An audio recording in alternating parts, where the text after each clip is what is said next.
Deep in the folds of time lies a story completely erased from humanity's memory. This is neither the tale of kings nor of empires. This is the narrative of that silent moment when our species nearly drew its last breath in an age when words had not yet been invented, when history was not written. Let us journey back approximately 900,000 years to that forgotten era when our ancestors walked the thin line between existence and extinction, when the earth was covered in ice and the sky was painted gray. This is not the whisper of the handful who survived, but of the 99% who perished. Above all, the world was a different place. Where today's barren lands lie, endless forests and savannas stretched. The sky was clearer, rivers flowed more vigorously.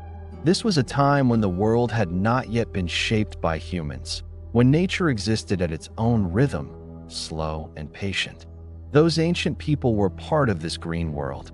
They were children of the earth, and their lives were determined by the rising and setting of the sun, by the cycle of the seasons. In the mornings, they would wake with the first light of day. They would gather in front of their caves or simple shelters. The air, purged of the night's coolness, was filled with the scent of fresh earth and wet leaves. They lived in small groups. They were bound to each other by blood ties or simply by companionships that fate had brought together. Life was simple but not easy. Each day was like a repetition of the previous one, and in this repetition there was a sense of security. Men would prepare to go hunting with simple stone tools they had crafted. These tools were sharp-edged artifacts shaped by patiently striking one stone against another. For them, these stones were the key to survival. A weapon, a knife, a pickaxe, they were everything. Women, on the other hand, generally stayed in safer areas. They cared for the children and gathered edible plants, roots, and fruits. They knew everything the earth offered. They knew which root was nutritious, which fruit was poisonous, through silent knowledge passed down through generations. Children learned by imitating the adult world. They would try to chip small stones, play hunting games, and examine the plants their mothers gathered. Their laughter was the most vibrant melody in the silence of this primitive world. Days would pass chasing prey, searching for food, trying to keep the fire alive. Fire was their most precious treasure. It was a sacred power that kept predators away in the darkness of night, warmed them on cold evenings, and changed the taste of the meat they cooked. Allowing the fire to go out meant endangering the group's security. That's why someone was always watching the fire, feeding it with dry branches. When evening came, the men returning from the hunt and the women arriving with their gatherings would come together around the fire. The day's catch would be shared. Food would be consumed in silence. There was no complex language yet. Communication was mostly through gestures, murmurs, and glances. But this simple communication contained deep understanding. They didn't need words to understand the affection in a father's gaze at his child, the trust in a hunter's signal to his companion, the peace in a mother's murmur. For them, the world was as far as what they knew and saw. It was a geography limited to their valleys, rivers, and hills. They didn't wonder what lay beyond these boundaries, because their own world offered enough challenge and beauty to survive. The seasons were predictable. Springs, hot summers, cool autumns, and bearable winters followed one another. This order formed the rhythm of their life. Thanks to this cycle, they knew when to migrate, when certain animals would appear, when certain plants would ripen. This was a balance that had been going on for thousands, tens of thousands of years. The world was generous, and those ancient people lived a modest life as part of nature within this generosity. They were unaware of the great cold to come, of that long winter that would change everything. The sky was still blue, the earth was still green, and life flowed on at its own calm pace. Theirs was a world of stone. Their lives took shape around stone. When they sought shelter, they would take refuge in a rock cavity, a cave that protected them from wind and rain. They would strike flint stones together to make fire, and most importantly, they would make their survival tools from stone. This was not a momentary action. Making a tool required patience and accumulated knowledge that could take hours, even days. Everything would begin with finding the right stone. In riverbeds, on mountain slopes, they would search for the most suitable stone with their hands and eyes. It shouldn't be too hard because it would be impossible to work with. It shouldn't be too soft either because it would break easily. Stones like obsidian, volcanic glass, or flint that formed sharp edges when broken were the most valuable. When they found the right stone, they would carefully carry it to their work area. This was usually near where the fire burned, the group's common area. The toolmaker would sit on the ground, place the rough stone he found between his knees, and strike the first blow with a harder, rounder hammerstone. This first blow was the most critical. A wrong angle or wrong force could render the stone useless, but a skilled hand knew exactly where to strike. The sound it made was dry and sharp. When a small piece broke off from the stone, it left a sharp edge behind. This process would continue rhythmically. Each strike would be made more consciously with a lesson learned from the previous one. This was an art that required not just muscle power, but also mental power. The toolmaker would see the hidden tool inside the stone and reveal it with his strikes. Young people would learn by watching the elders. They would engrave in their memory the movement of the master's hand, the sound of his strike, the focus in his gaze at the stone. In their own attempts, they would fail repeatedly. They would cut their hands, break the stone, but each failure would be an experience for the next attempt. In this process, they would learn patience, focus, and respect for the nature of the material. The tools they made were varied. The most common was the hand axe. These tools, drop-shaped with one end pointed and the other end rounded to fit in the palm, were multipurpose. They were used to skin the animals they hunted, to cut their meat, to break their bones to reach the nutritious marrow inside. At the same time, they were useful for digging up the soil to extract roots or to cut tree branches. Another important tool was scrapers. Made from smaller, flatter stones, these tools were used to clean animal hides. It was necessary to cleanse the hide of meat and fat residues, to make it usable as clothing or shelter covering. Thanks to these tools, they could protect themselves somewhat from the cold. They also made spear points. They would tie the pointed, leaf-shaped stones they had chipped to the end of a wooden stick with animal sinews or plant fibers. This gave them distance and safety when hunting large animals. They no longer had to approach their prey dangerously.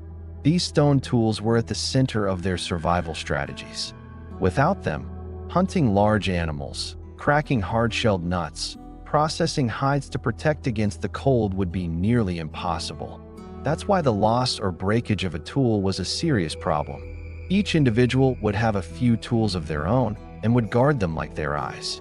These tools were like an extension of their bodies. When a hunter held his hand axe, he would feel his hand was stronger, sharper. This was the first and most basic relationship established with technology. The patience of stone had taught them the secret of survival. By wisely using what nature offered, they could turn their own weaknesses into strength. This knowledge was passed down from father to son, from master to apprentice for tens of thousands of years, and this knowledge would be one of the few things their hope of survival would depend on in the great test that awaited them. When the world slowly began to change, those cold and sharp stones in their hands would continue to be their most loyal companions. They had no calendar. They didn't divide time into hours, days, or years. For them, time was a cyclical flow. The rising and setting of the sun, the phases of the moon, and the change of seasons. They adjusted their lives according to this natural rhythm. The sky was both their clock and their guide. The morning sun signaled that hunting time had come. When the midday sun was at its peak, it was time for a short break and rest. The evening sun, as it descended on the horizon, was a call to return to shelter and gather around the fire. The moon's journey across the sky was also important. On full moon nights, it would illuminate the darkness, making night hunting predators more visible. These bright nights were both an advantage and a danger. The darkness of the new moon meant absolute silence and mystery. In this darkness, they wouldn't dare venture outside the protective circle of the fire. But the most important signs were those that heralded the change of seasons. The changing color of the tree's leaves would show that autumn was coming and it was time to begin preparing for winter. During this period, they would try to stockpile more food, dried meats and nuts. When the first snow of winter fell, life would become even harder. Cold would seep everywhere. Finding food would become more difficult. Game animals would migrate farther away. This period was a time of patience and endurance. The unity and cooperation of the group was the only way to get through winter. When spring's first buds burst, they would revive along with nature. This was the herald of abundance and rebirth. The return of migratory birds, the increase of fish in the rivers, the regreening of the earth, all were like festivals. This cycle had been working the same way for thousands of years. Their ancestors had also watched the same sky, read the same signs. This knowledge gave them confidence. The world was orderly and predictable. However, in those ancient times, things slowly began to change. At first, it wasn't really noticeable. Just a feeling, a strangeness. Perhaps the winters were lasting a bit longer than what the previous generation had told them about. Perhaps the summer rains weren't as frequent and abundant as before. These were changes too small to dwell upon. Life continued, but then the signs began to become more pronounced. Some of the migratory birds they were used to didn't return that spring. Some plants didn't green in their usual places. The river's water was flowing colder than before, even in midsummer. The elders murmured that they had never seen anything like this before. Their memory was the group's living archive. Their experiences included previous droughts, previous harsh winters. But this time was different. This didn't seem like part of the cycle they knew. This was like the breaking of the cycle itself. The sky was also changing. The sun didn't seem to warm as much as before. Clouds gathered more frequently, painting the sky a leaden color. The wind blew sharper and colder. At night, even the stars seemed more distant and pale. These signs created a deep unease in them. A power they couldn't understand was changing the world they knew. They couldn't give this power a name. They couldn't associate it with gods or spirits. Because in their minds, the world consisted of simple and concrete realities. Food, water, fire, cold, danger. The change was threatening these concrete realities. When prey began to decrease, this unease gave way to anxiety. They had to go farther every day. Sometimes they would return empty-handed for days. The gathering women had to dig deeper into the soil to find familiar roots. Hunger was slowly becoming a part of their lives. No one yet knew that this was the beginning of a permanent change. No one yet understood that the world was entering a new ice age that would last tens of thousands of years.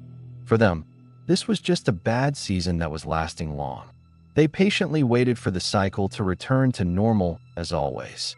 But the signs in the sky were telling them a different story, and this story was the beginning of the end of the world they knew. The most ruthless face of change manifested itself in the behavior of animals. For those ancient people, animals were not just a food source. They were also neighbors, guides, and sometimes frightening rivals. They knew every animal's habits, migration routes, the spring where it drank water. They had learned by observing when the deer herds would pass through the valley, which pastures the mammoths preferred, how the bison would become restless before a storm. This knowledge formed the basis of their hunting strategies. However, when the climate slowly began to cool, this ancient balance was disrupted. The first to leave were the more delicate animals that loved warm climates. Their absence wasn't felt much at first, but then, as the pastures became sparse and the vegetation weakened, the large herbivore herds also began to move. Deer, wild horses, bison began an instinctive migration toward warmer, more southern lands where they could find food. This wasn't a sudden disappearance. It was a slow and silent farewell. With each passing season, the herds shrank a bit more. The paths they took became a bit more desolate. When hunters climbed the hills where they used to encounter herds, they now heard only the howl of the wind. This situation was a big problem for them, because their lives depended on these large game animals.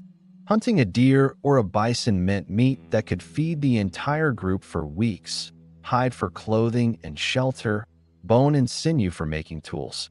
Without these resources, getting through winter would be much harder. The migration of animals forced them to develop new strategies. They now had to focus on smaller animals: rabbits, birds, small rodents. But hunting these animals was both more difficult and yielded much less nourishment. To satisfy the entire group, they needed to catch dozens of rabbits, and this might not be worth the energy expended. The fish in the rivers had also decreased. The cooling of the waters had affected fish populations. The fish they once easily caught had now retreated to deeper waters. The scarcity of game could also increase competition between groups. However, at that time the human population was so sparse that encounters between different groups were rare. Generally, a group's hunting ground covered an area that was days' walk away. Still, as resources decreased, these invisible boundaries began to become more important. Some groups may have tried to migrate south following the animal herds. This was a big risk. Going to unknown lands meant encountering new dangers, new predators, and perhaps hostile groups. It also meant leaving behind the water sources they knew, shelters, and places where stones suitable for toolmaking were found. Most groups chose to stay in their familiar lands and adapt to changing conditions. This was in their nature. Adapting was the most basic rule of survival. They turned to more plant-based food. They began eating hard-shelled nuts and fibrous roots that they hadn't preferred much before. This required more time and energy, but it was better than hunger. Predatory animals had also been affected by this change. Cave lions, saber-toothed tigers, giant hyenas had also noticed their prey decreasing. This situation made them bolder and more dangerous. They now approached human groups more, trying to hunt a weak or lone individual by taking advantage of a moment of inattention. The fire they lit at night had become more important than ever. Those ancient people knew how to read nature's language. The silent migration of animals whispered to them that the world was changing and the old good days would not return. This was a melancholy they couldn't express in words but felt to their bones. Each day was passing more difficult than the previous one, but they didn't give up, because in their blood was the resilience and fighting spirit brought by millions of years of evolution. They tried new hunting techniques. They learned to set traps, to corner animals in narrow passages. They shared their knowledge and experiences with each other more. This difficult period bonded them even more tightly together. The silent migration was not just of animals, but also of the age of abundance and security. It was giving way to a new age dominated by uncertainty and struggle, and this new age would demand much more from them. The change wasn't just in the sky and in the animal kingdom. It had started from the most fundamental, from the soil beneath their feet. The soil was their mother. It offered them food, water, and shelter. They had learned the secret of every plant, every tree, and every root from the soil. However, the cooling climate was slowly taking away the soil's generosity. The growing season had shortened. Plants that used to sprout in early spring now awakened later. Autumn frosts, on the other hand, were starting earlier. They didn't give fruits time to ripen, seeds time to fall to the ground. This was a major blow for the women and children who made a living through gathering. Every day they had to roam wider areas, return with less food. The sweet blackberries, juicy fruits that used to fill a basket, could now only be found by the handful. One of the biggest problems was the decrease in nutritious roots and tubers. These plants were rich in carbohydrates and were a vital energy source, especially when meat was scarce. However, the cold was penetrating deep into the soil, preventing these roots from growing. The soil had hardened so much that piercing it with simple digging sticks had become nearly impossible.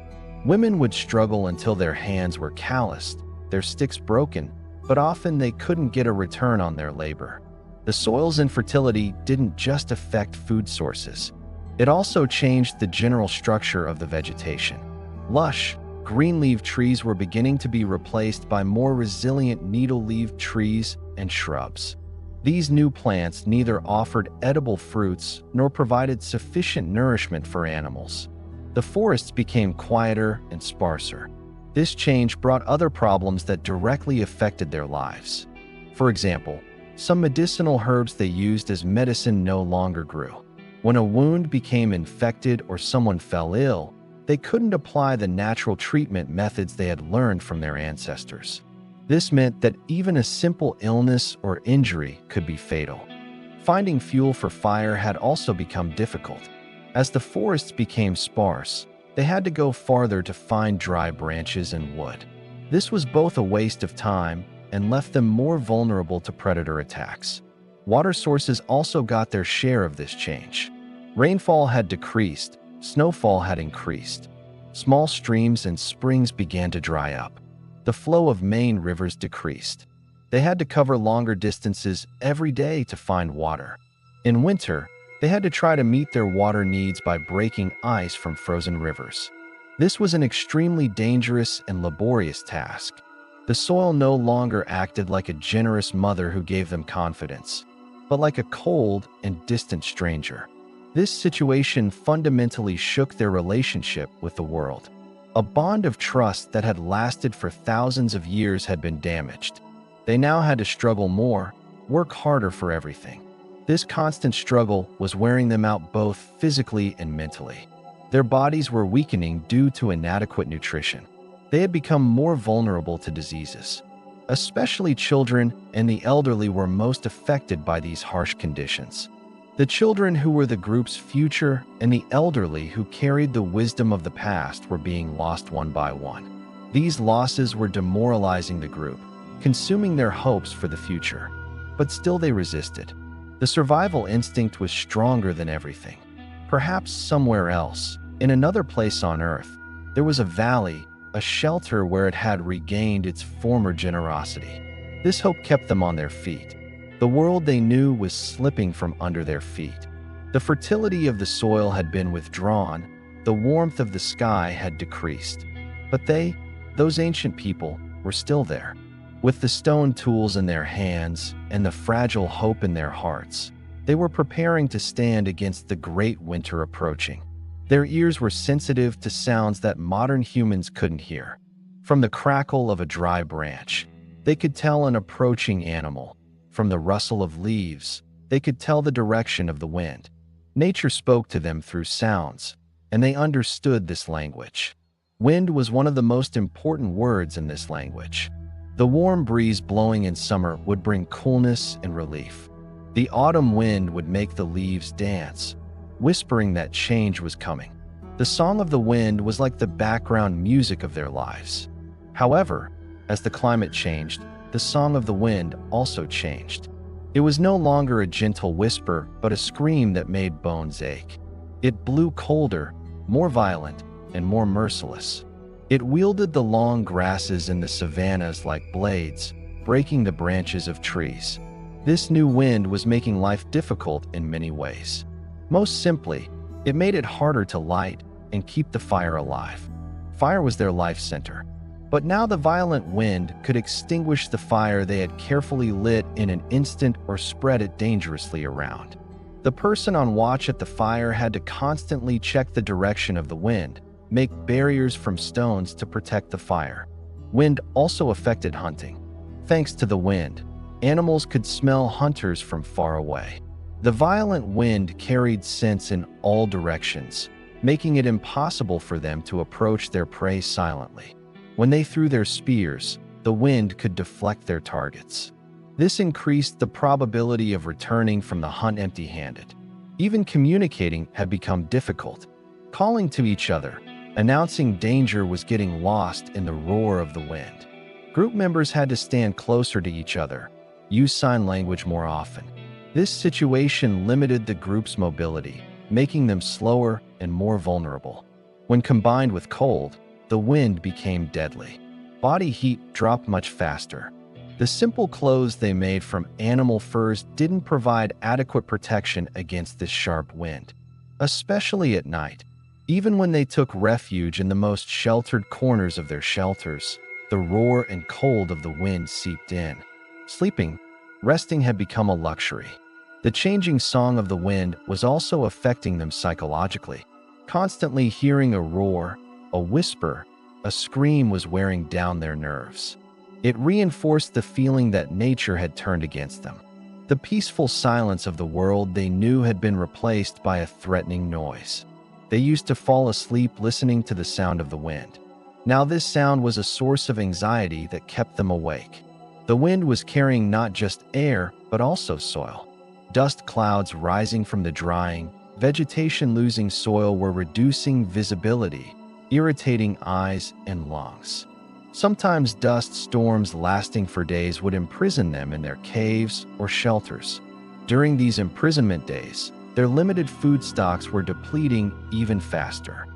This new and merciless wind was reminding them of how big the world was and how small they were. There was a power they couldn't control, couldn't resist.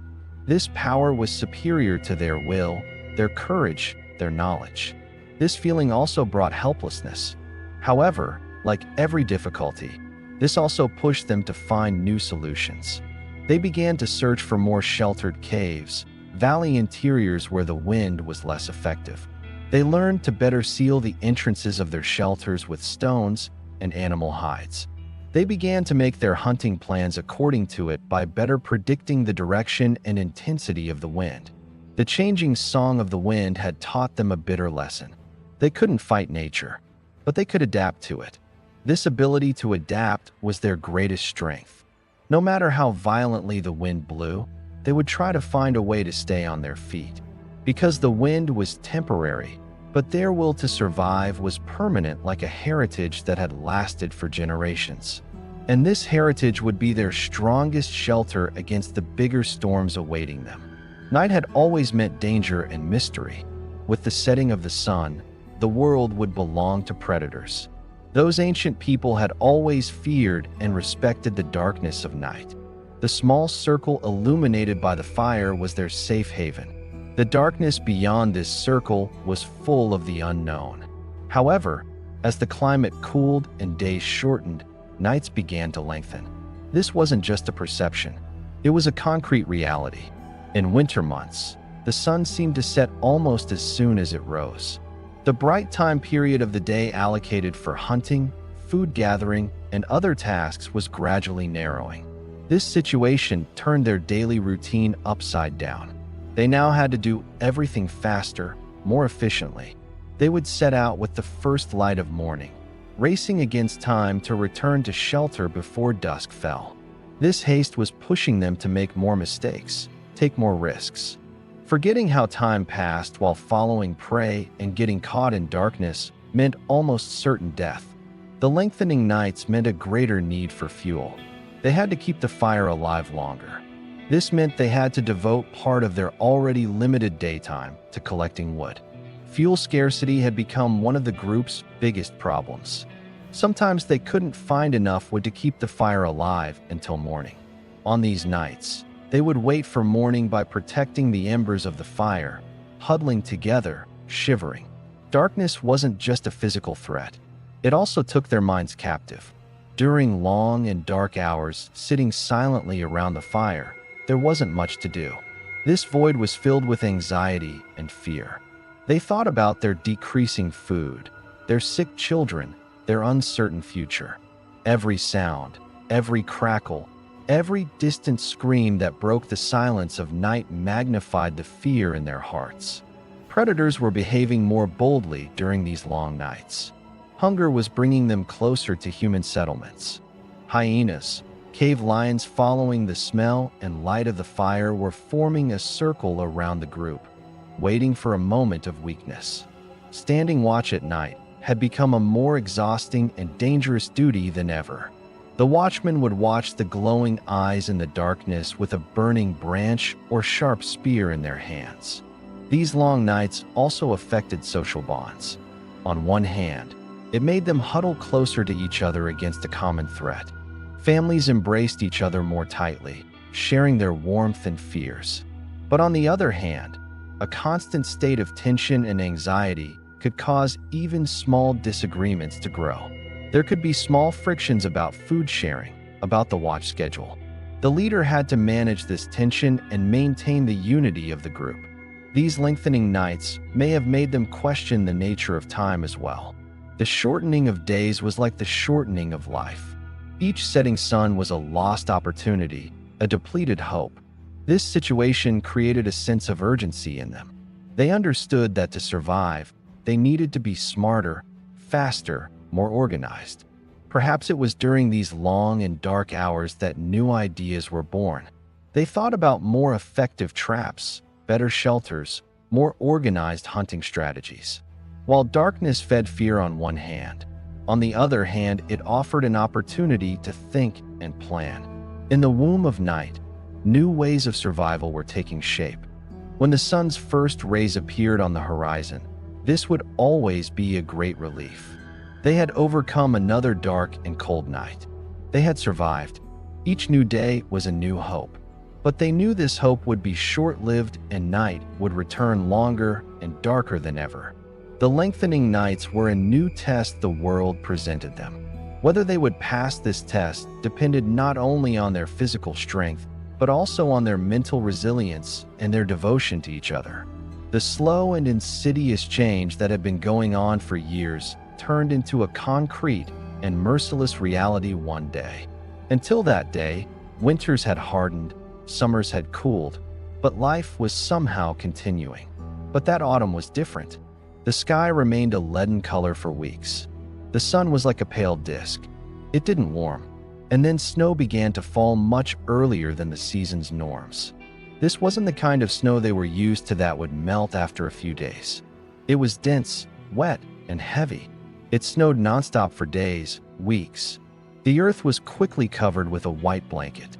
At first, although they found this situation strange, they weren't very worried. They had seen early snow before. However, as days passed and the snow, instead of melting, thickened even more, they realized something was very wrong. The snow had paralyzed life. Gathering food had become impossible. Although they knew which plants, which roots were under the snow, they couldn't reach them. Hunting was equally difficult. Animals had retreated to their shelters to protect themselves from the blizzard. Those visible were already animals weakened by hunger and cold. Hunters were struggling to walk in snow that came up to their knees, sometimes to their waists. Each step was a huge energy loss. And then the freeze began. The temperature dropped to levels they had never seen before. Rivers, lakes completely froze. Tree branches were covered with an armor of ice. This was the first great freeze. This was the herald that the world was entering a new phase, that the Great Ice Age was knocking on the door. The freeze made everything even worse. The snow layer turned into a hard sheet of ice. Walking on it was dangerous. Finding dry wood to make fire was no different from looking for a needle in a haystack. Everything was wet or frozen. Their stock of fuel was rapidly depleting. The group's most vulnerable members, the elderly and children, were the first to be affected by this extreme cold. Their bodies couldn't withstand this cold. Coughs, diseases appeared. Without medicinal plants, there was no way to help them. They were only trying to survive by hugging each other, sharing their body heat. When the first losses began, a deep grief and helplessness descended upon the group. The pain of losing loved ones was combining with the pain of hunger and cold. There wasn't even a place to bury the dead. The ground was frozen like stone. This was against their traditions, their beliefs. But there was nothing they could do. The survivors were trying to reach the next day by wrapping themselves in the animal furs left behind by the dead. Their caves or simple shelters were inadequate against this freezing cold. Cold was seeping from the walls, from the ceiling. Survival was no longer a daily struggle, but a momentary struggle. Each breath burned the lungs. Every movement carried the danger of freezing.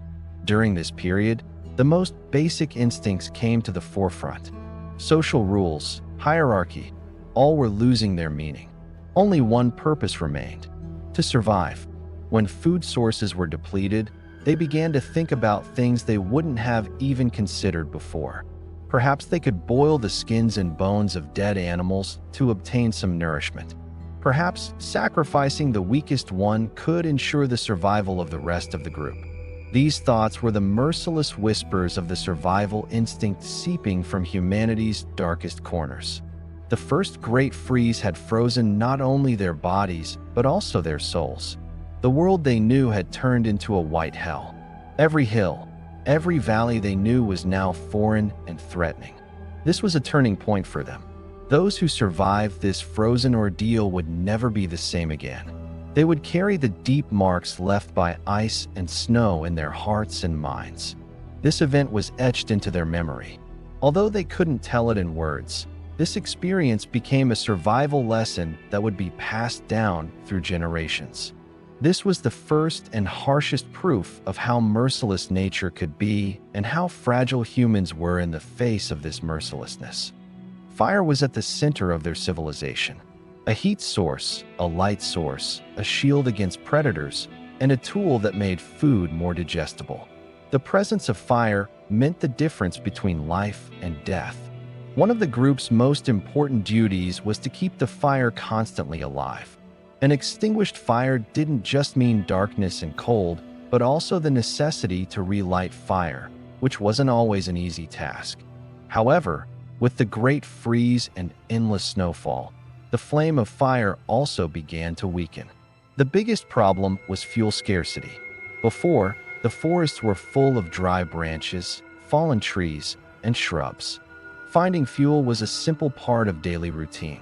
But now everything was under a thick layer of snow and ice. The visible tree branches were wet or frozen. Burning wet wood would produce a lot of smoke and give little heat. Using the already weak fire to dry it was needed. This was a vicious cycle. Those assigned to find fuel were risking their lives every day. They would walk for hours in deep snow. They would struggle with their stone axes to break frozen branches. This effort was consuming their already scarce energy. Sometimes they could return with only a few pieces of usable wood. This wood was carefully used to keep the fire burning for one more night. As the flame of fire shrank, the living space around it also narrowed. They used to sit in a wide circle, chat, make tools. Now everyone was huddling as close as possible to the fire's last embers. Tension was rising in this small area. Everyone wanted the biggest share of warmth. The decrease in fire was emboldening predators even more. Animals that used to fear the bright flames and crackling of the fire were now approaching even closer. A weak, trembling light wasn't an obstacle for them. On the contrary, it was like a sign indicating where the prey was. The sounds of hungry hyenas and wolves circling the group were heard more frequently and closer at night. The watchmen had to be more careful than ever. The extinguishing of fire was not just a possibility, but an approaching reality, and when this happened, it would be a disaster. One night, with the wind's help, the last pieces of wood were also consumed. The fire slowly turned into embers, then into glowing dots, and finally completely went out. Absolute darkness and silence enveloped the inside of the cave. Only the sound of each other's trembling breaths and the wind outside could be heard. This was a terrifying moment. Their protective shield had been removed. The cold immediately began to feel sharper, and worst of all was the fear brought by darkness. The unknown had permeated every corner. No one could sleep that night. They waited for morning by hugging each other, startling at the slightest sound. Their surviving that night without loss was a miracle. When morning came, the first thing was to try to relight the fire. This was incredibly difficult. The materials needed to start a fire, like dry moss, dry leaves, didn't exist. They struck their flint stones together for hours. Each attempt ended in failure. Despair was slowly taking over everyone. Without fire, they couldn't last more than a few days. Finally, one of the group's oldest and most experienced members found a solution. He prepared a mixture that could catch fire more easily using the dry fat obtained from animals and bone powder. With this last hope, they struck the stones together again. A spark that appeared managed to ignite this mixture. A small, feeble flame appeared. Everyone watched this small miracle holding their breath. They carefully carried that flame to dry branches, and slowly the fire revived. This incident was a big lesson for them. They had painfully learned how valuable fire was and how easy it was to lose it. From that day on, they managed the fuel stock much more carefully. They collected every possible dry branch piece and stored it in a sheltered place. The duty of keeping the fire alive was now not just a few people's, but the entire group's common responsibility. The decreasing flame of fire had shown how fragile their civilization was. Their survival depended on this small, trembling flame, and this flame was a reflection of the survival desire, of hope inside them. As long as that flame didn't go out, they would continue to struggle. The great freeze and famine were doing the winnowing with their most merciless sieve. With each passing week, the group was shrinking a bit more. This wasn't like a sudden and collective loss experienced in a war or a disaster. It was a slow, silent, and painful erosion. Those who left were generally the weakest. The elderly were among the first victims. Their bodies couldn't withstand the extreme cold and inadequate nutrition anymore.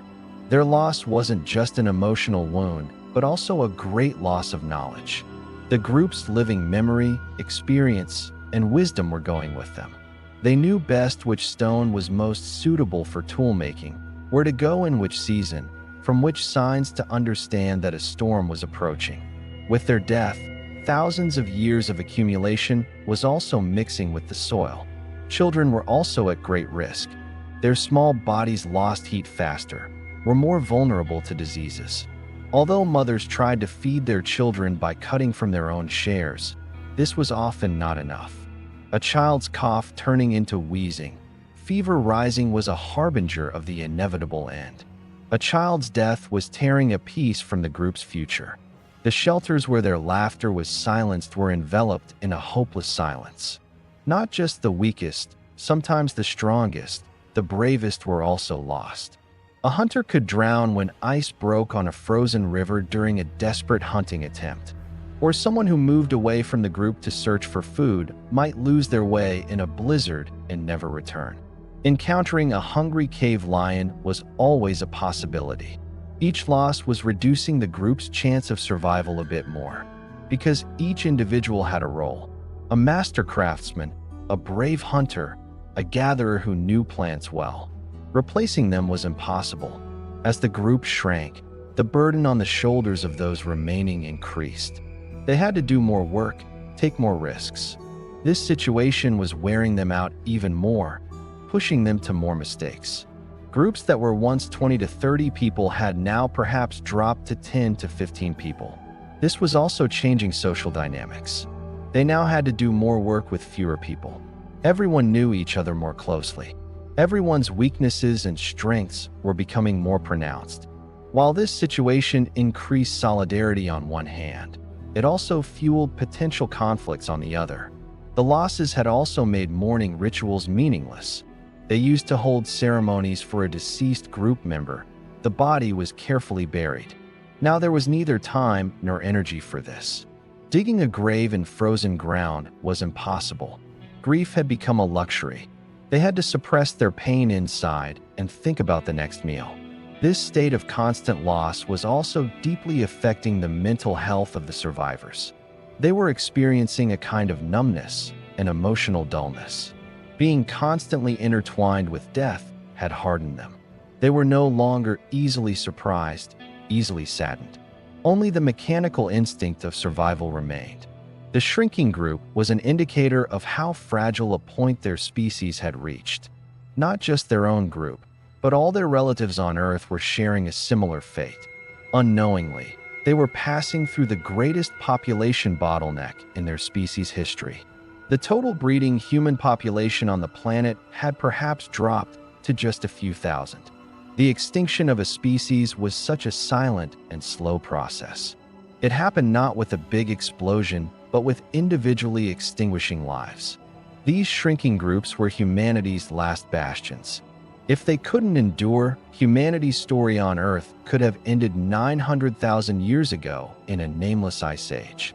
But they were resisting this merciless erosion. For each person they lost, they were holding on to life more tightly, because they knew that survival was no longer just for themselves. It was a duty for the memory of those who died with them and for the hope of unborn generations. The world had always been a big and vast place for them. However, this vastness was a livable vastness that contained familiar paths, known rivers, caves to take refuge in. Now the world had turned into an overwhelming void. Their shrinking groups and decreasing resources were forcing them to go to places they had never been before. These journeys they made in hope of food and shelter were introducing them to a new geography of loneliness. The landscapes they walked were, in a word, desolate. A boundless white plain, snow hills shaped by the wind, dead forests covered with ice. In this landscape, there was no sign of any living being other than themselves. Not an animal track, not a bird sound. Only their own footprints and the roar of the wind. This situation gave them a deep sense of loneliness. It was as if no one else remained in the world but themselves. They knew of the existence of other human groups. Very rarely, they had encountered other groups years ago, seen each other from afar. These encounters were generally distant and cautious, but they still gave a sense of assurance. Knowing that there were others like themselves made them feel they weren't alone in this wild world. Now, however, these encounters couldn't even be imagined. The probability of encountering another human group in this frozen terrain they walked was almost zero. This was a frightening thought. If something happened to them, there was no one to call for help. If their food ran out completely, there was no one they could share with. Their own small group was an island completely isolated from the rest of humanity. This geographic loneliness was also creating a void in their minds. New places meant new dangers. They didn't know behind which hill a predator was hiding, which frozen river's ice was thin. Every step was a step into the unknown. This constant state of alertness was consuming them mentally. They used to feel a kind of ancestral connection in the lands they knew. Every corner of that land held a memory, an experience. They had caught their first prey on that hill. They had cooled off in that river. Their ancestors had lived in that cave. This gave them a sense of rootedness, of belonging, in new and foreign lands. However, this connection didn't exist. They were nameless travelers of this frozen world. They were walking in a terrain without memory, without a past. This loneliness should have brought them even closer to each other. But sometimes it had the opposite effect. Constantly seeing the same faces, sharing the same fears could become wearing after a while. Everyone was withdrawing into themselves, left alone with their own silent despair. The silence within the group was like a reflection of the desolation outside. During these journeys, they would sometimes find old abandoned shelters, remnants of a cold hearth, a stone tool forgotten on the ground, a faded handprint on the wall. These were proof that other people had once lived here too. This evidence was both a source of hope and sadness. It was hopeful because it reminded them they weren't alone. But at the same time it was sad, because they wondered where these people were now, whether they had survived. These abandoned places seemed to whisper their own fate to them. One day another group might find their shelter too, and behind would remain only a cold hearth and a few stone tools. The geography of loneliness made them more resilient.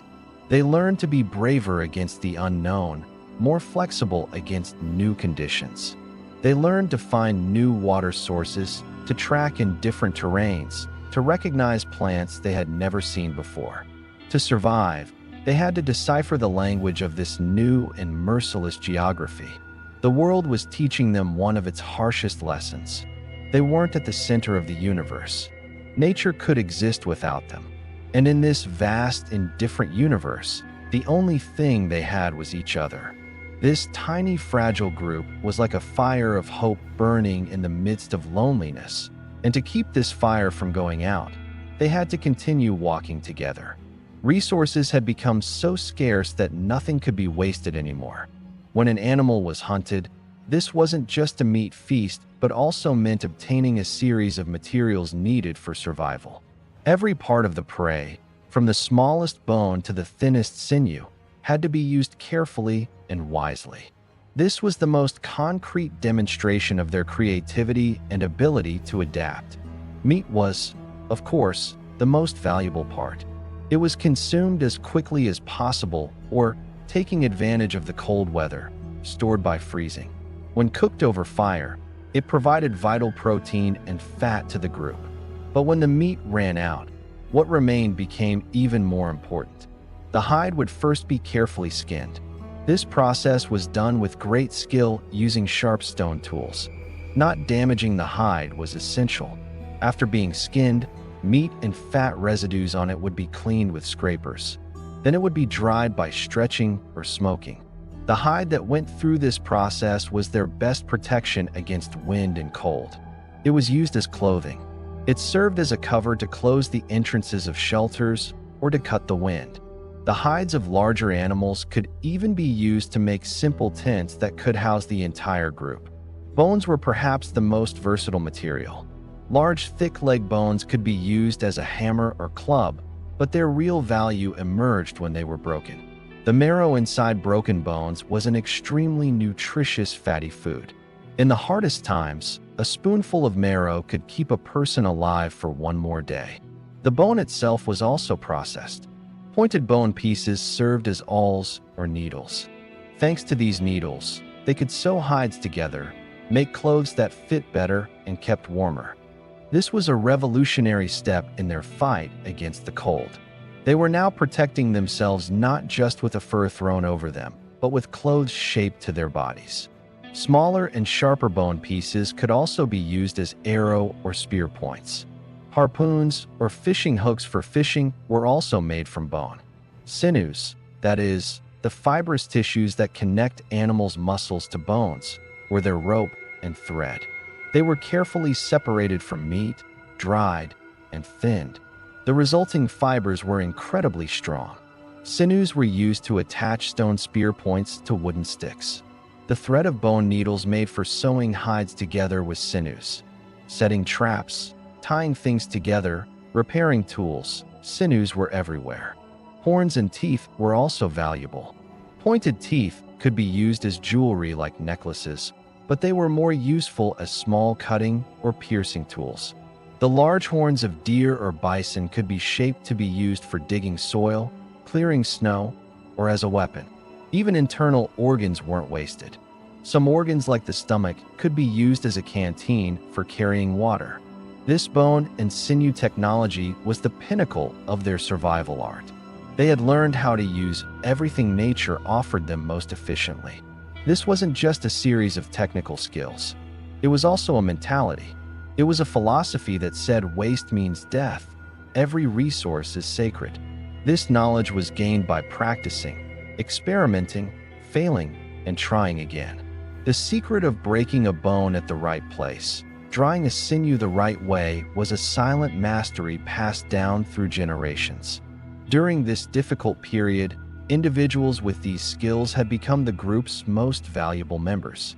In their hands, an animal's remains were transformed into tools for sustaining life. This was a kind of alchemy, the art of turning death into life. And this art was one of the most important powers that enabled them to continue existing in the merciless world of the Ice Age. They had no writing. Their history wasn't recorded on cave wall paintings or stone tablets. Their history was in the memory of the living. The past lived in the stories told by the elders, in the movements showing how a hunt was done, in the minds of young people learning by watching how a tool was chipped. But now that past had turned from a memory into more of a burden. The survivors remembered the days of abundance. They couldn't forget that old world where the sun warmed, food was plentiful, children ran around joyfully. These memories formed a complete contrast with the current merciless reality. Sitting hungry and cold by the fire, they dreamed of the deer herds they once easily hunted, the sweet fruits they gathered. These dreams, while being a light of hope that gave them the strength to endure on one hand, on the other hand, were constantly refreshing the pain of what they had lost. The heaviest burden was remembering the people they had lost. They couldn't erase from their minds their deceased spouses, children, parents, friends. Their faces, voices, laughter came to mind at the most unexpected moments. When they looked at that hill where a companion who died during a hunt always used to stand, a pain filled their insides. When feeding a child, they thought of the other children they had lost. These memories created a constant state of mourning. Although they didn't have the time and luxury to fully experience their grief, grief was always there.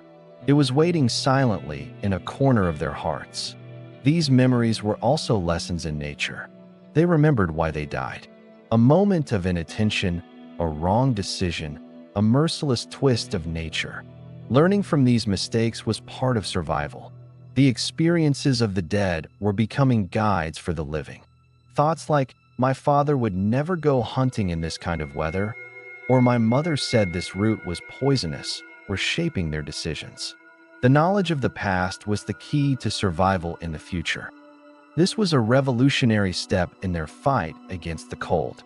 They were now protecting themselves not just with a fur thrown over them, but with clothes shaped to their bodies.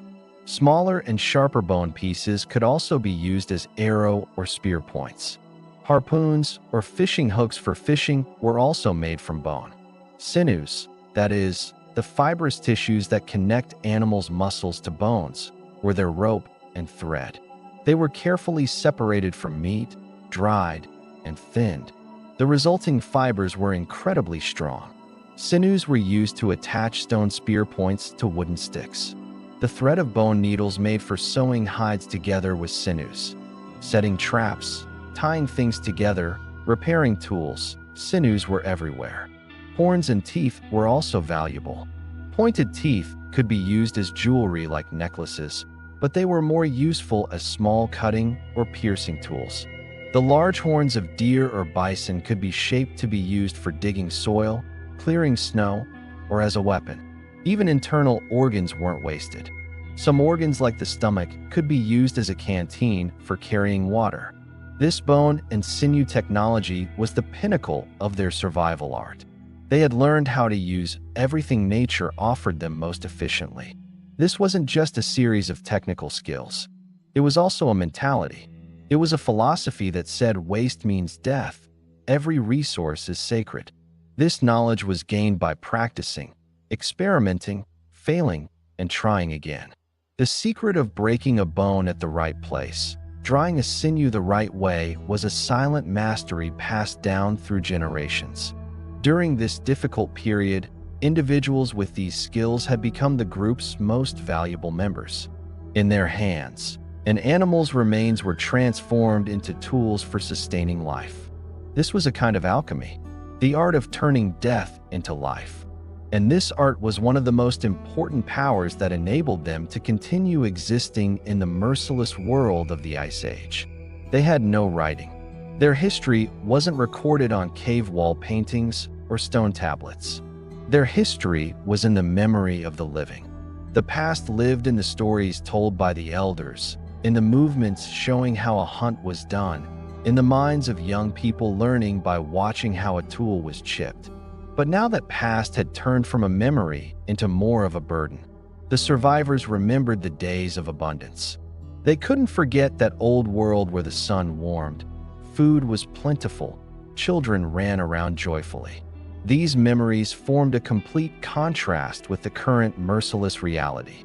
Sitting hungry and cold by the fire, they dreamed of the deer herds they once easily hunted, the sweet fruits they gathered. These dreams, while being a light of hope that gave them the strength to endure on one hand, on the other hand, were constantly refreshing the pain of what they had lost. The heaviest burden was remembering the people they had lost. They couldn't erase from their minds their deceased spouses, children, parents, friends. Their faces, voices, laughter came to mind at the most unexpected moments. When they looked at that hill where a companion who died during a hunt always used to stand, a pain filled their insides. When feeding a child, they thought of the other children they had lost.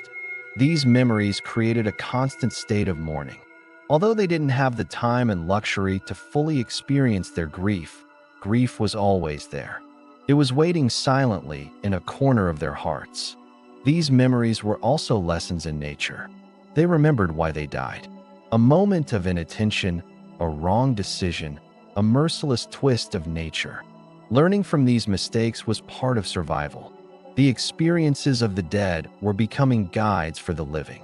Thoughts like, "My father would never go hunting in this kind of weather," or "My mother said this route was poisonous," were shaping their decisions. The knowledge of the past was the key to survival in the future. But sometimes this burden became unbearable. For some, remembering the good days of the past made the present misery even more unbearable. These people were losing their hope, withdrawing into themselves, losing their will to struggle. Although the rest of the group tried to pull them out of this hopelessness, they weren't always successful. Mental collapse was as dangerous as physical collapse. The burden of remembering was also a responsibility. They had to survive not just for themselves, but for the dead as well. Continuing their memories, their knowledge, their lineage was a duty. This sense of responsibility gave them the strength to continue even in the most difficult moments. Their own lives no longer belonged just to themselves. They were carriers of an entire past and a potential future. The group's oldest members were those who felt this burden most heavily. They had witnessed the change from the very beginning. They had watched how the world slowly cooled, how prey decreased, how their friends disappeared one by one. Their minds were like a graveyard filled with losses. But at the same time, they were also the ones with the most knowledge. That's why, despite their own grief, they had to continue passing their knowledge to younger generations. They patiently showed how to chip a stone, how to process a hide, how to weather a storm. This was their last and most important duty. Remembering was both a blessing and a curse. It connected them to the past, but also enabled them to move forward. Those who managed to draw strength from these memories without being crushed under their burden would be those who survived. Because what keeps a species on its feet is not just its genetic heritage. It's also its cultural heritage, the ability to remember and learn. And they were nameless heroes carrying humanity's memory in the darkest age on their shoulders. In this merciless world, it might be thought that the most important thing for survival was strength, speed, and aggression. Indeed, being a brave hunter or a strong leader provided important advantages. However, what really enabled them to survive this great test was often an overlooked characteristic: the acceptance of weakness and the necessity of cooperation it brought. A human alone was a weak creature with almost no chance in this frozen world. It had neither sharp claws, nor a thick fur, nor pure physical strength to subdue its prey. Their greatest strength was being aware of these weaknesses and coming together to overcome them. This manifested itself at the most basic level during hunting. A single hunter was completely helpless against a mammoth or a bison, but an organized group of 10 to 15 people, acting according to a plan, could subdue even these gigantic animals. While some drove the animal toward a cliff, others would slow it down with spears. This required perfect coordination, communication, and mutual trust. Everyone playing their role was vital for the group's success. This cooperation was valid not only in hunting, but in every area of life.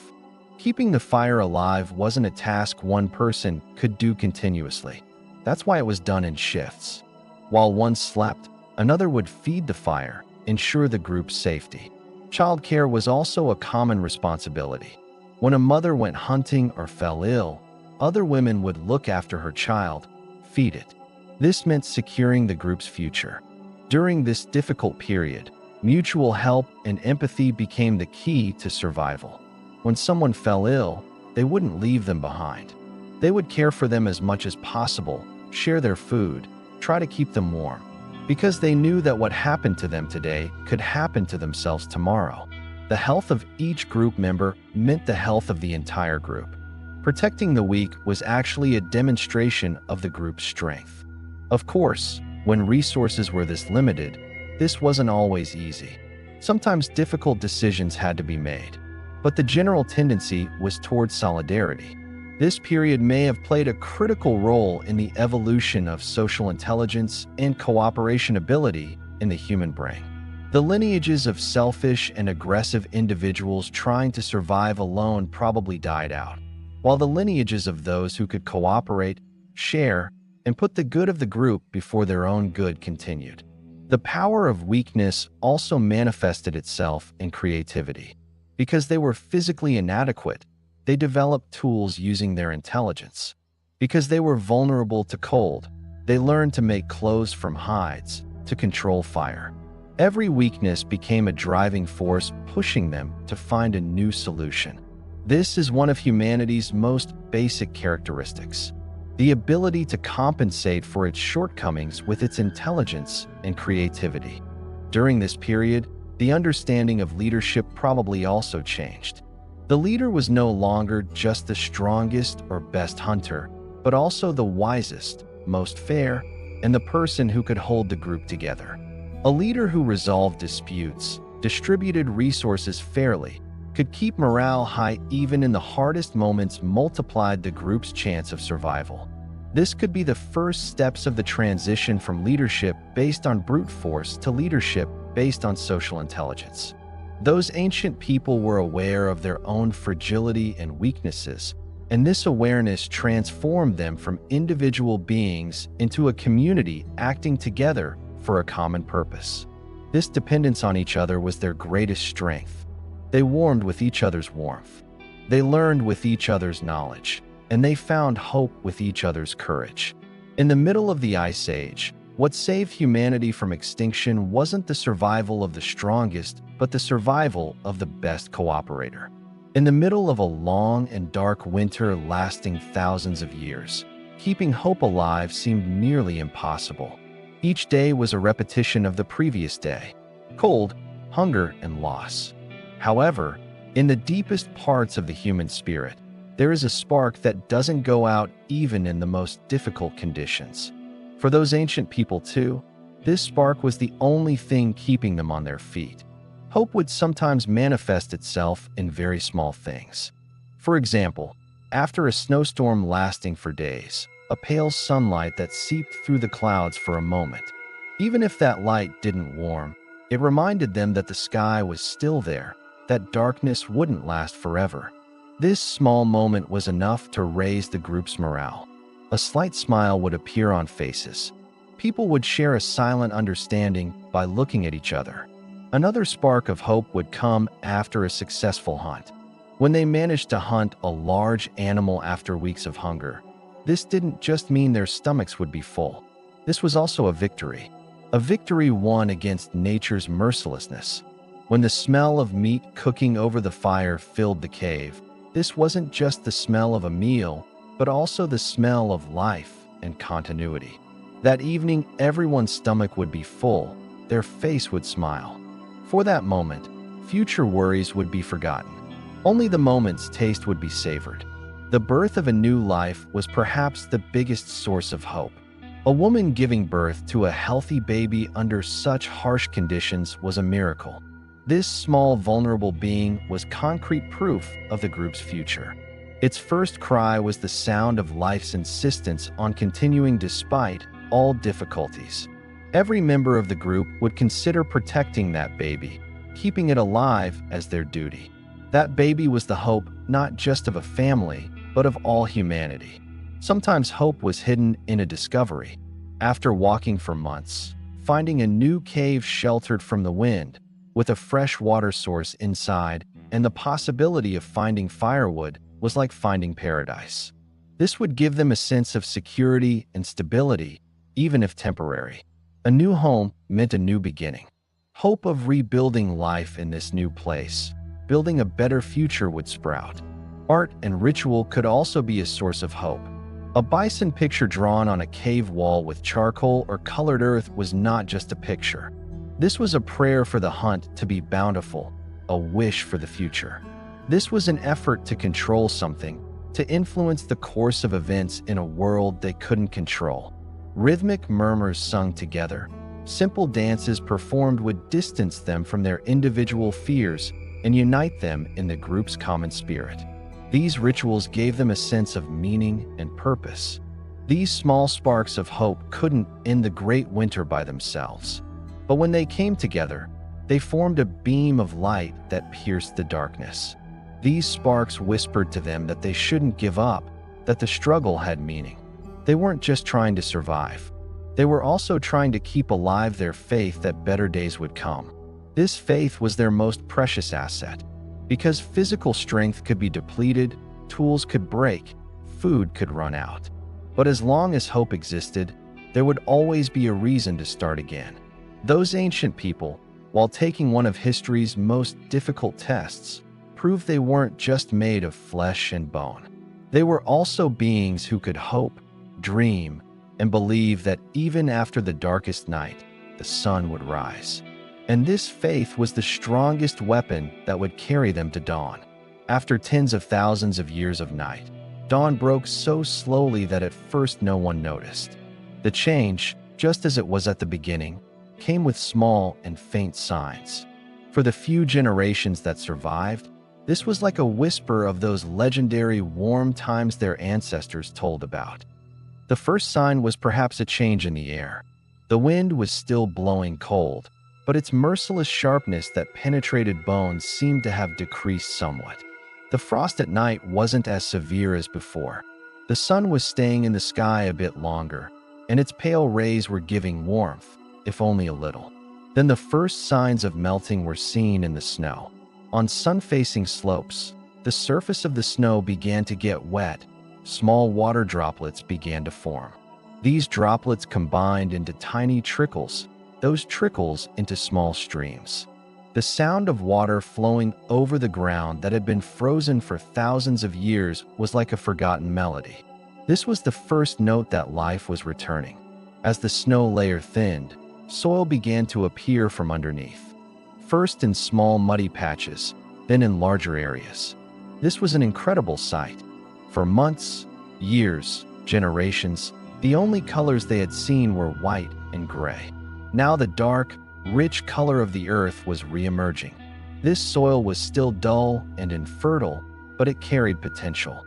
The potential for life. The greatest miracle was experienced with the melting of ice in the rivers. First, cracks appeared at the edges.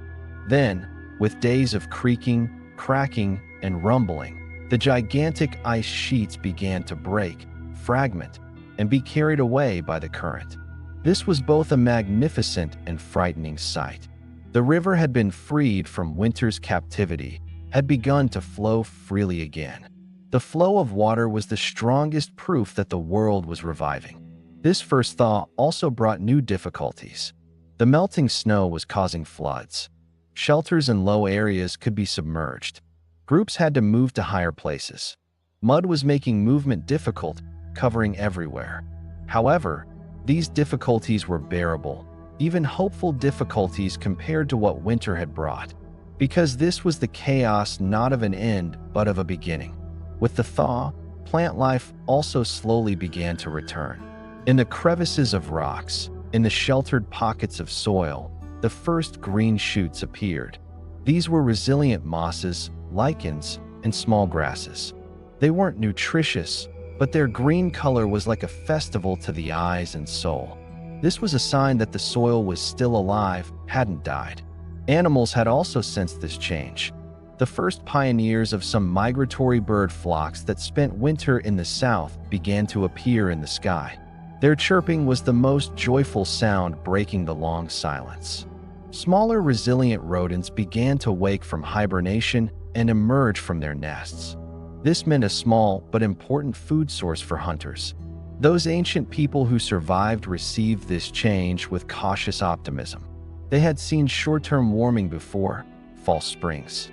That's why they didn't immediately give in to hope. But deep down they sensed this time was different. This wasn't a temporary break, but seemed like the beginning of a permanent change. The first thaw was offering them the greatest reward of patience and resilience. The return of life. For thousands of years, they had managed to survive in the most difficult conditions. Now nature was giving them a new chance. How they would use this chance, how they would reshape an empty and changed world, would determine their future and the future of their lineage. The long winter was over. Now it was time to build a new world.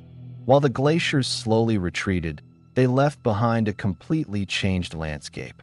This wasn't that lush green world their ancestors knew. This was a new and foreign geography shaped by ice and water. Valleys crushed under the weight of glaciers. New lakes formed from melting waters. Rivers with changed courses. Everything was different. But the most striking thing was how empty the world was. The Great Ice Age had deeply affected not only the human population, but also animal and plant life. Many species had become extinct, unable to adapt to the changing climate. Many gigantic mammals like cave bears, saber-toothed tigers had either gone extinct or their numbers had decreased seriously. The surviving animal herds were much smaller and sparser. This meant that life was still not easy for hunters. Yes, they were no longer hunting in a desert covered with snow and ice, but to find prey they still had to cover long distances, patiently track. The forests were also different. They weren't lush and diverse as before. Trees resistant to cold like pine and birch were common. These forests offered less food and less shelter. The decrease in plant diversity was also a problem for gatherers. Finding edible roots, fruits, and nuts was still difficult. The world was slowly recovering, but its wounds were deep. The most important reason for this sense of emptiness was the scarcity of human population. Before the Ice Age, tens of thousands, perhaps hundreds of thousands of our ancestors lived on Earth. Now the number of survivors was perhaps only a few thousand. These few thousand people spread across the entire planet were living in isolated groups unaware of each other. The probability of a human group not encountering another human group in its lifetime was very high. This was an incredible loneliness. On one hand, this empty world offered them great freedom and opportunity. There was no competition, wide lands, valleys waiting to be explored, new places to settle. They didn't have to fight other groups for resources. This provided an ideal environment for a peaceful expansion and growth period. The survivors were the new masters of the world. However, on the other hand, this emptiness also brought a genetic danger. The population had decreased so much that genetic diversity had dangerously narrowed. The small surviving groups were constantly forced to breed within themselves. This situation increased the risk of genetic diseases appearing and weakened the species' long-term survival chance. Humanity's future depended on these small and isolated groups one day coming together again and mixing their genetic pools. This empty world also shaped their psychology. They had survived a catastrophe. They knew very well what loss and struggle meant. This experience had made them more resilient, more flexible, and perhaps wiser. They had understood how fragile the world was, how precious life was. They were exploring this new world with a kind of respect and caution. They weren't taking nature lightly as before. They were using every resource carefully, acting with the future in mind. This period was a new beginning for humanity, a kind of reset. Most of the past had been lost in the darkness of the Ice Age. Those who remained had to build a new future. In their hands were survival skills inherited from their ancestors and an empty but potential-filled world. This emptiness was as hopeful as it was frightening. It was a clean page where everything could be rewritten, and they were the first people who would start writing humanity's new story on this empty page. The Great Ice Age had destroyed not only living beings, but also knowledge. Many experiences passed down through generations had disappeared as groups shrank and elders died. Which plant was good for which disease, where the migration routes in distant lands were, the meaning of some rituals. All of these had been lost in the mists of memory. The survivors had to relearn, rediscover many things. This was like a second childhood. The world they thought they knew was now different, and they needed to learn its new rules. This learning process worked through trial and error. When they encountered new plants, they acted cautiously. First, they would taste a small piece, wait for the effects. Learning whether it was poisonous or nutritious sometimes came at the cost of a group member getting sick or dying. Each new piece of knowledge was gained by paying prices. The behavior of animals had also changed. They had to develop new hunting strategies. They were learning by observing which animals preferred which new pastures, where they went to drink water, how they protected themselves from new predators. This was work that required patience and attention. A mistake could mean the prey escaping or, worse, the hunter becoming prey. Toolmaking techniques also had to adapt to this new world. They were finding different types of stones in different geographies. They needed to experiment with how to make more effective tools with these new materials. Perhaps during this period, the need to make smaller, more precise tools arose. This could be the beginning of a technological leap. The regreening of knowledge wasn't limited to just practical skills. They were also rebuilding social and cultural knowledge. Small and isolated groups began to create their own traditions, their own rituals, their own stories. These stories generally told of the great winter, the struggle for survival, and the world's rebirth. This became part of their identity. These stories gave strength and inspiration to younger generations by telling them what great difficulties their ancestors had overcome. The transmission of knowledge had become more important than ever. Every elder in the group was like a library. Every bit of knowledge in their memory was vitally important for the group's future. Young people now had to learn not only hunting or toolmaking, but also listening and remembering. This oral tradition was the only way to pass down culture and knowledge through generations in the absence of writing. This period may have also triggered the development of the human brain. Constantly encountering new problems, the necessity of finding new solutions may have developed cognitive abilities like planning, predicting the future, abstract thinking. The survivors were not only the most resilient physically, but also the most flexible mentally and most open to learning. This was a period when natural selection worked in favor of intelligence and creativity. Slowly, a new and more solid accumulation of knowledge was replacing the lost knowledge. This new knowledge was knowledge tested with painful experiences based on the most basic principles of survival.